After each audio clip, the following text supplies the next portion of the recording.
Hey, last week I gave you some homework to look for patterns.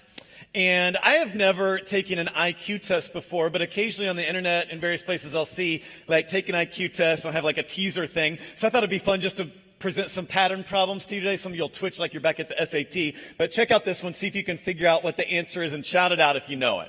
Or just tell your neighbor. Whatever.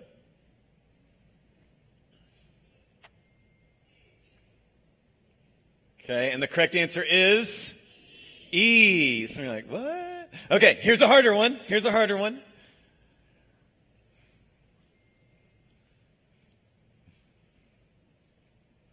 of you are like, this is my favorite part of church ever.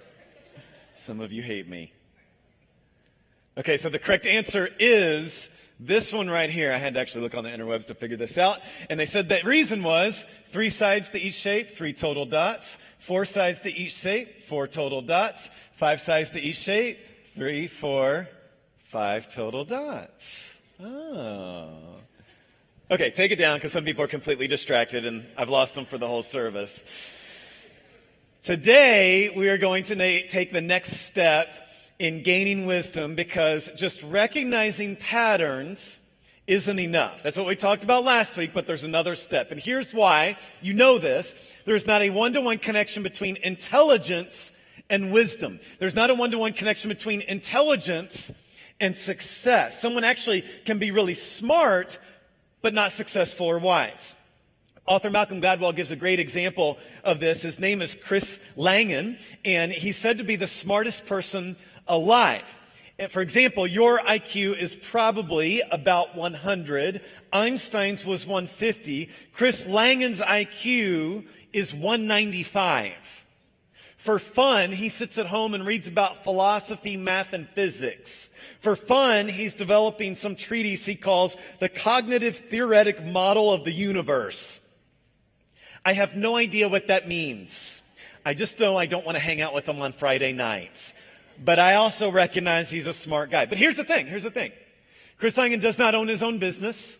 He does not do like secret government work keeping our country safe. He is not a millionaire because he's figured out some secret algorithm for predicting the stock market. Chris Langan, the most smart, most intelligent person alive, is a bouncer on Long Island.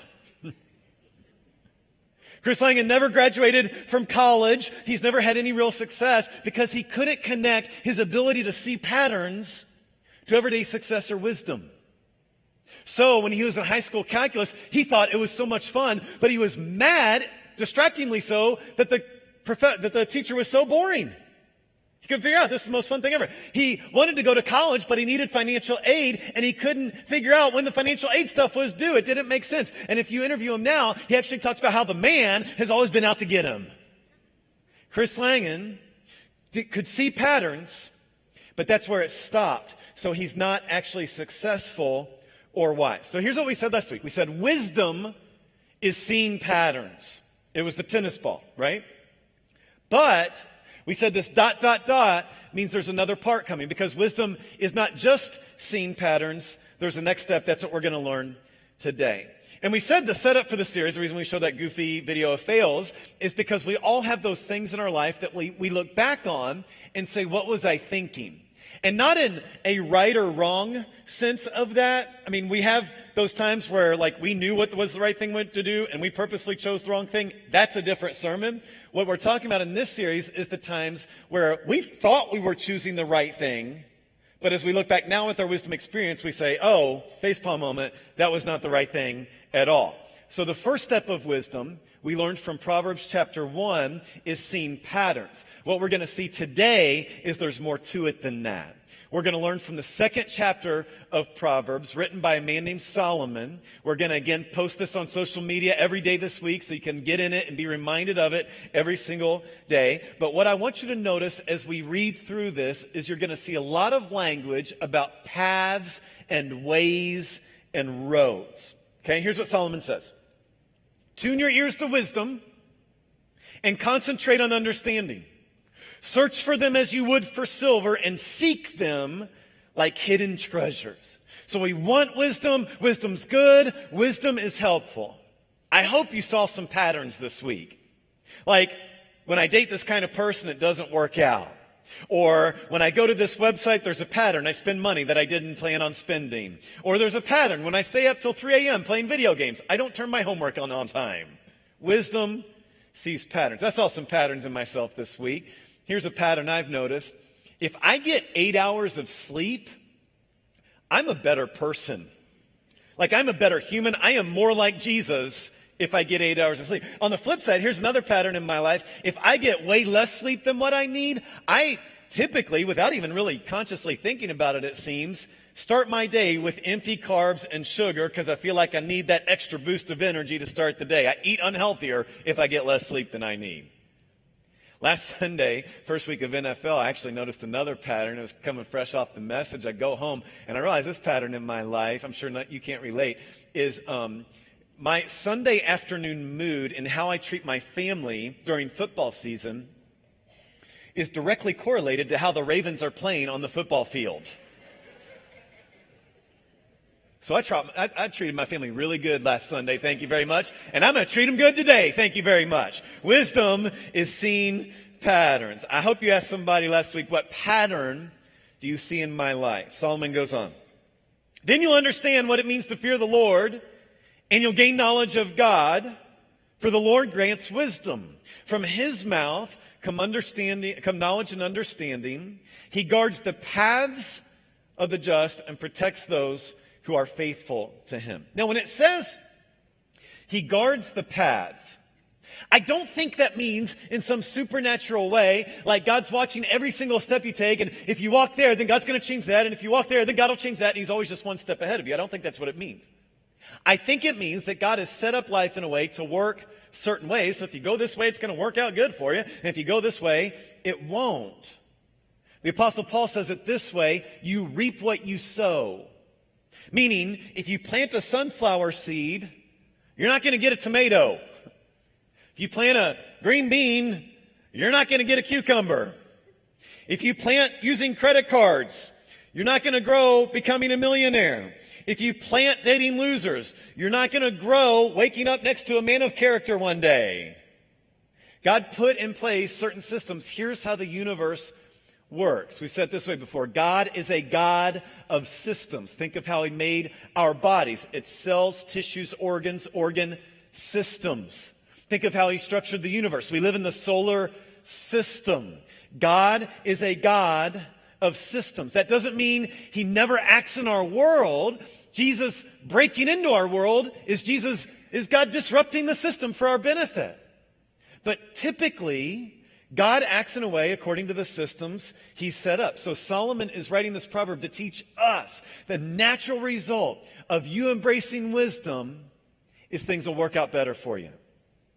Verse 9, then you will understand what is right, just, and fair, and you'll find the right way to go. Again, so much language today about roads and ways and paths. So let me remind you of something he's saying that we've talked about before. This will be a review for some of you, but it's set up for our main point today.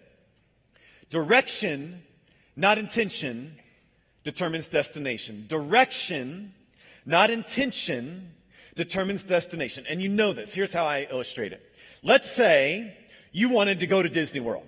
Now, why you would want to go to Disney World, I have no idea. You're crazy. But let's just say you wanted to go to Disney World. You save money.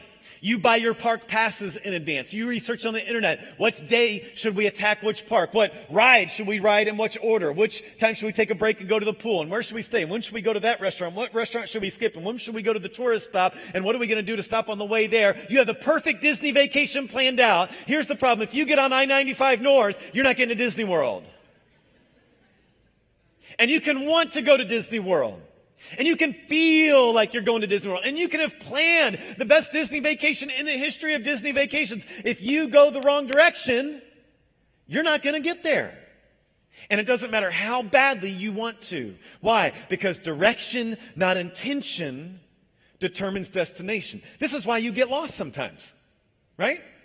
You intend to get to the restaurant. You want to go to your friend's house. You feel like you should arrive at the arena, but you go the wrong direction. And direction, not intention, determines destination. That's why this chapter, Solomon has so much language about roads and paths and all that kind of stuff. Because if I get on a certain road, I'll get in debt. If I get on a certain road, I will get out of debt and build wealth. If I go this way, I'll get married. If I go on this way, I'll stay single. If I go on a certain road, I'll be in shape. If I go on this path, I won't. If I go on this road, I'll make good grades. If I go this direction, I won't. Why? Because direction, not intention, determines your destination. Solomon keeps going. Wisdom will save you from evil people. These men will turn from the right way to walk down dark paths. They enjoy the twisted ways of evil. Their ways, their paths, their roads are wrong. So catch this. Evil people are on a path. And here's the thing. You typically won't know where the path ends, but you know it's a wrong path. Think about this. Think about this. This is when you're at work and there's that woman you're not married to, but you're really attracted to, and she's kind of flirting with you. So you tell her, hey, why don't you just give me your number in case we need to connect after work hours about this project? And this is when you look at that stuff on media and you're already coming up with your explanation that you'll use to rationalize if somebody else walks in while you're looking at it. And this is when you order something online and the thought goes through your head, you know, that person always holds me accountable for my finances, my spouse or my friend, whatever. But I think I won't mention this one. See, this is talking about the point where you know you're on a path. And you probably don't even know where it ends. And you probably don't want it to end somewhere horrible. But you know you're on a path. And you maybe can't even articulate why it's a wrong path. You probably, in your defense, could articulate in a decent way at least why you think it could actually be a good path. But you know. You know. And Solomon says, in case you don't know, let me give you an illustration. You've all seen it. He says, wisdom will save you from the immoral woman, from the seductive words of the promiscuous woman. She's abandoned her husband and ignores the covenant she made before God. Entering her house leads to the grave. It's the road to death. It's the road to the grave. The man who visits her is doomed. He will never reach the paths of life. And this is Solomon's illustration for what he's talking about. He says, bad things happen when you go down paths. And to illustrate this, think of the last person you know who had an affair. How'd it start? Two strangers didn't see each other and just have an affair one day. It started on a path. And you start with downloading an app, or start with texting someone after hours, or laughing a little too hard at a joke and complimenting their appearance. And then one thing led to another. But you knew you were on a path the whole time, and you're not shocked at all. At least everybody watching is not shocked at all how it ended. And you didn't know, but you knew. You didn't plan on it going that far, but you kind of did. Because it was a path. See, destructive choices are rarely the result of one choice. Destructive choices come from walking down a path. So he told us all this morning, he's got kind of depressing on us, right? And then he ends with a positive statement. Here's what he says, the key verse. He says, so follow the steps of the good and stay on the paths of the righteous. Follow the steps of the good and stay on the paths of the righteous. So here's what came to me as I was thinking about this. Is he doesn't just say, stay on a path in general. He says, follow their steps. And here's what I thought of. Growing up, the big amusement park where I lived was called Kings Island. It was in Cincinnati, Ohio. It was about a 2-hour drive away from where I live. So kind of the end of the school year, everybody be asking each other, you going to Kings Island this summer? You're going to Kings Island this summer? And every 2-3 years, you know, one of our friends, somebody in our friend group would go and maybe take some other people. And you went to Kings Island. There's lots of good rides, lots of good roller coasters specifically. But the baddest of them all was the Beast. And the Beast still holds world records for the longest and fastest wooden roller coaster, even after multiple decades. It's absolutely amazing. It scares you to death. But the Beast is kind of at the back of the park, and it's a hilly park, so you can't really just see it and walk to it. So what they did is in the park, they put the Beast's footprints. So all you got to do, if you don't know where the Beast is find the footprints, follow the footprints, and you're going to end up at the place that everybody goes to Kings Island to get to the Beast roller coaster. And then you get on the Beast, and you wet your pants, and you scream like a little girl, and then you follow the footprints to do it all over again. But Solomon says, look at it. Follow the steps of the good. So here's what he's saying. He's saying, you recognize some patterns, so you know there's a path, right? But you got to do more than that. You got to see their step and follow the step. And see their step and follow the step. And follow the step and follow the step. Say it with me now. And follow the step and follow the step. A little louder. Follow the step and follow the step. And you keep on following the steps. This is how you succeed in life. This is how you get wisdom. And catch us. Students especially. This will change your life. It's not just in general live wisely. It's not just in general recognize patterns. It's follow their steps. So here's what he's saying. He's saying if you want to build wealth, don't just kind of try to follow a path. He's saying sit somebody down who's decades ahead of you, has no debt, and has built an empire of millions, and saying, what step did you take when you were 20? And what step did you take when you had school debt? And what step did you take when you wanted to buy a car? And what step did you take when you wanted to buy a house? And follow their steps. And if you want to have a great marriage one day, you don't just memorize one Bible verse about love. You sit somebody down who, because of Jesus, has been having a great marriage and is now 60 years old. And you say, what step did you follow when you first got married? And what step did you follow with intimacy? And what step did you follow when you wanted to have kids? And what step did you follow when you had problems? And what step did you follow? And you follow what steps they had. If you're going through a hard time, you don't just show up at church on Sunday. You find other people, multiple people, who have gone through a hard time, and you say, what'd you do on day 1? And what'd you do on day 2? And what'd you do in week 1? And what'd you do at the first holiday? And what'd you do when somebody said something rude? And you follow their steps. See, wisdom isn't just praying for wisdom. Wisdom isn't just seeing patterns. Here's how I say it. Here's how I translate what Solomon says. Wisdom is seeing patterns, because you got to know where to follow the steps, and creating a system. Wisdom is seeing patterns and creating systems. And this is how you live wisely. The next step today, the follow the steps, is creating systems. This is the genius of the Dave Ramsey Financial Peace University stuff. It's not just, hey, get debt free and build wealth and give. I mean, that's good. It's do this step, and then this step, and then this step. And he's got, 6, 7 steps. So after you've done them, you know exactly what to do. So you manage your money and your money doesn't manage you. Wisdom is seeing patterns and creating systems. So here's what I want to do. If you want a better life, I'd encourage you to take notes today. If you're in middle and high school especially, I would encourage you to take notes, because this will put you on a trajectory different than a lot of people in this church.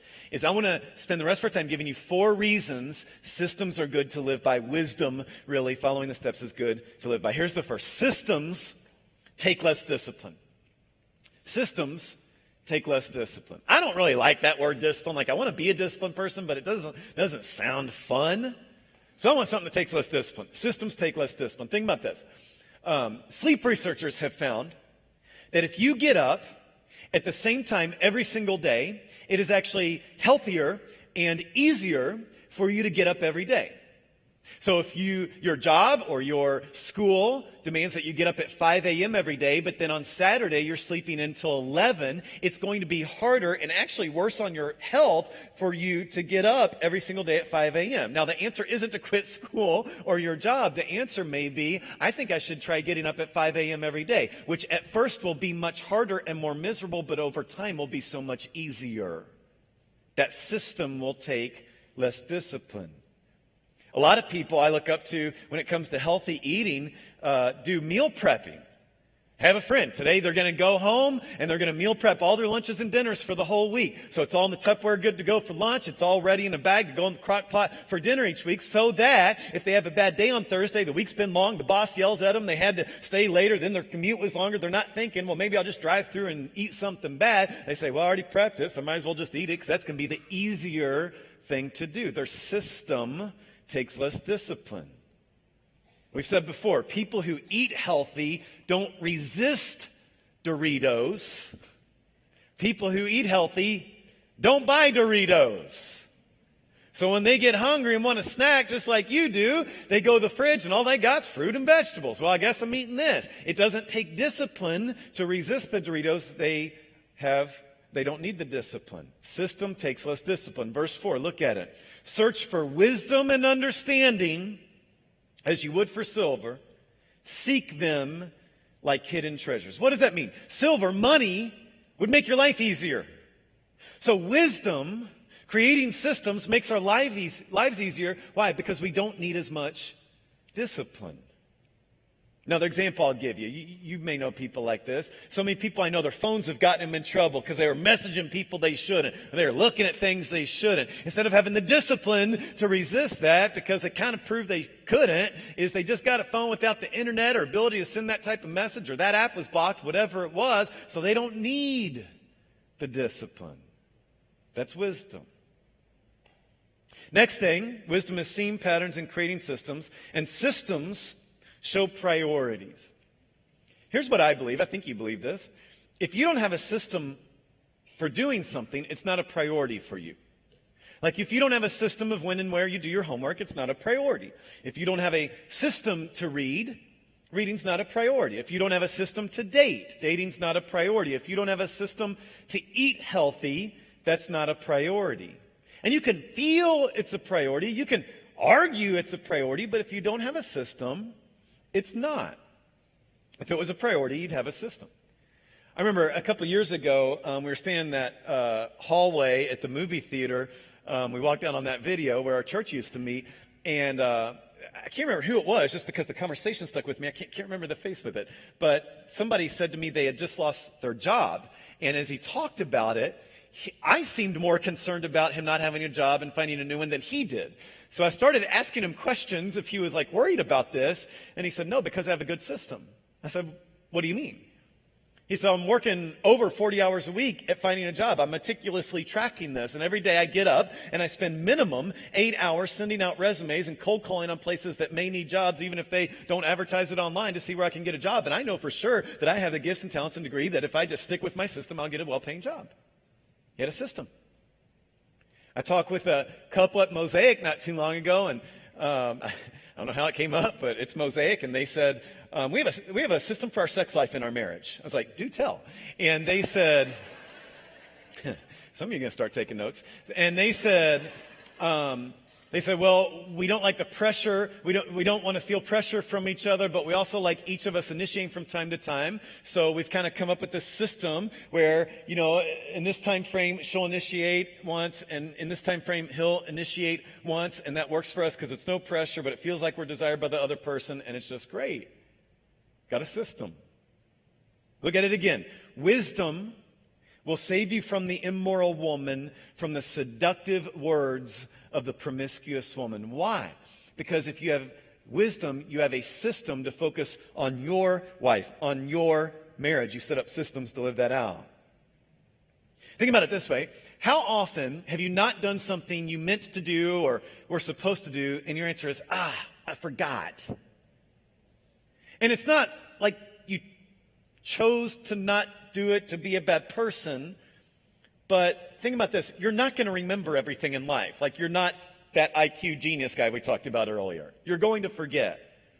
So what is beneath I forgot is I didn't create a system. Because if something's important for you to remember, you create a system. By the way, if you haven't noticed, Solomon today is just telling us stuff we already know. We just haven't lived out in certain areas. See, what you can do is you can forecast what you want to be a priority for years down the road, and now you can create a system to get there. Meaning, if you want to follow Christ for your entire life, you can realize, okay, if I want to follow him for the next 60 years, what systems do I need now to implement? I mean, on a very simple level, if you want to own your house outright, you need a system. Okay, how am I going to buy a house, then how am I going to pay down the mortgage early? On a practical level, if you think, I want to be one of those people who has all my teeth into old age, you set a system now. I'm going to brush my teeth multiple times a day. I'm going to go to the dentist every 6 months. What is that? It's creating systems, so it's a priority. Wisdom sees patterns. Oh, that should be important to me, and create systems around it. Next one, systems are how you grow. And when I say how you grow, I mean any way you want to grow. You want to get healthy physically. You want your finances to be healthy. You want to grow spiritually, further your education. Any kind of growth is done by systems. Now, here's what I used to think. I used to think that growth happened on mountaintop experiences. And so I'll just use following Jesus as my example. I used to think following Jesus happened because of mountaintop experiences that gave me chills and just made me ready to run through a brick wall for Jesus. And so when I was really young, it was like the Friday night at camp. And then when I was a teenager in college, I guess, it was sitting in the dorm room with an acoustic guitar and some close friends. And then maybe later it was the big worship festival. And then later maybe it was going to a conference in an arena where I'd see my favorite inspirational speaker. And I'd leave there with the chills ready to take on the world for Jesus. But after enough of those experiences, I finally realized, those are fun. They're not bad. But those just motivate me for a short amount of time. I mean, I kind of equated it to watching a YouTube video that made me want to learn how to do 50 pull-ups all at once. But after like the next day at the gym, I was like, I'm kind of sore. No, I don't think I want to do that anymore. And I realized over time that mountaintop experiences are good for a moment. In fact, the phrase mountaintop experience people use it for different things. It comes from the Bible.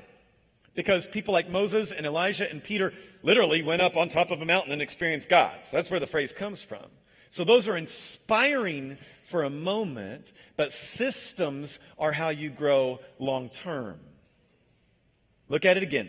Tune your ears to wisdom, and you'll find the right way to go. When you walk down the right way, it's not a one-time event, it's a way of life. And real growth happens not just when you decide to get on that path, but when you stay on that path for years and even decades. So, what this means is if I don't have systems, I experience the up and downs of my emotions. And you're probably not like me, but sometimes my workout stinks. And sometimes we go on a date night that's a dud. And sometimes I read my Bible and I don't get anything out of it whatsoever. It's just boring. And you're probably not like me. You probably never have those things. But for me, when those things happen, I've learned not to freak out because I have systems for all of them. So I work out 6 days a week. So if one workout isn't that great, that's okay. I'm going to crush it tomorrow. And if one date isn't that great, that's okay. My wife and I have a system. We connect daily, date weekly, getaway quarterly, vacation yearly. We got a system. We're going to get there. We're fine. If I don't get something out of my Bible today, I'm not worried about it. I'm going to get something out of it tomorrow. I mean, think about your spiritual growth. Think about this. If you have a system for connecting with Jesus every day, then one day, if there's a bad sermon, like if you went to another church, or one day we don't sing your favorite worship song, that's not going to negatively impact your spiritual growth because you have a system in place. And you know you're growing because you're what? You're following the steps of others and following the step, and that frees you from every experience having to be a mountaintop encounter with God. Systems, not mountaintop experiences, are how you grow long term. And you know this. I mean, think about this. You've been inspired to lose weight, but unless you create a system for better nutrition, inspiration isn't going to get you there. Now, I have one more point because some of you are thinking, this sounds right, but this sounds like a boring way to live. Like, Carl, I'm a fun person. I'm an emotional person. I'm a spontaneous person. All you systems people can go over there and do life right, but we're going to be over here doing life fun. Okay, here's my last point. Systems lead to fun. Systems lead to fun. Think about this. Sometimes we think the best way to have fun is to follow our emotions without system, without wisdom, just let loose and party. But how many great decisions in your life are because you just followed your emotions in the moment? I mean, that was college spring break. Right? The truth is, having great systems actually enables you to have more fun, enables you to be more spontaneous. Think about this. I'll give you an example. 2 different ways to do vacation. If you're a spontaneous person, you can decide when you walk out today, hey, I think it would be fun to go on vacation to Europe tomorrow. And you book a ticket and you go and you live it up for 10 days and you bring home thousands and thousands of dollars in credit card debt. And that was fun, but then you pay it off for the next 3 years. How about this instead? How about you create a system where, I'm a spontaneous person. And 2 years from now, I'm going to save enough money where I can do a spontaneous vacation. I'm not even going to let myself decide until I get there. And you save thousands of dollars. And then when the day hits, you say, I'm going to be spontaneous. I'm going on vacation tomorrow. You call in for work. You say, I'm out of here. And you go do something you hadn't even planned on, never done before. And then you can live it up knowing the debt's not going to follow you home. And you have a better time, don't you? systems lead to fun. Think about friendships. You could say, hey, I'm going to go out with some friends tonight. But if you don't have systems, you may look around and not have many friends. Maybe you need to join one of those Mosaic groups. I'm not saying you're a loser. Don't feel bad for them. I'm just saying it happens, right? You moved here from somewhere else.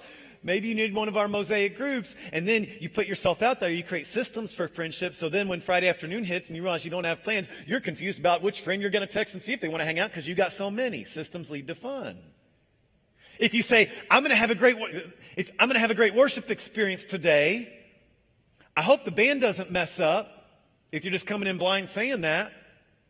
But if you have systems where you're saying, I am memorizing Jesus' word daily, and I pray to him daily, and I have a group of men who hold me accountable, and every week we talk about how God's grace is coming to life, more than life, because we confess our sins to each other, and even when we don't, we talk about how we're walking in his grace and truth. And so you walk into worship knowing, God, I'm going to have a great worship experience today because I've been worshiping you all week, and it doesn't have anything to do with who's on stage and what song they sing. I'm just here with you, and I honor you. It's different. Systems lead to fun. So, if you are a more naturally systems person, remember that's not the end goal. Systems lead to healthy relationships. And if you're a more spontaneous person, remember that systems will set you up for the best kind of spontaneity. Look at the verse. I love this. Wisdom will enter your heart, and knowledge will fill you with joy. Isn't that the life you want? That's the life I want. I want God to fill me with joy, both eternally and practically. It comes from living in wisdom. Now, here's the kicker for all this, is you already have a life full of systems.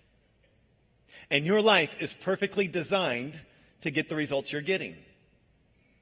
So for some of us, our system is, when the alarm goes off, I'm going to hit snooze 17 times.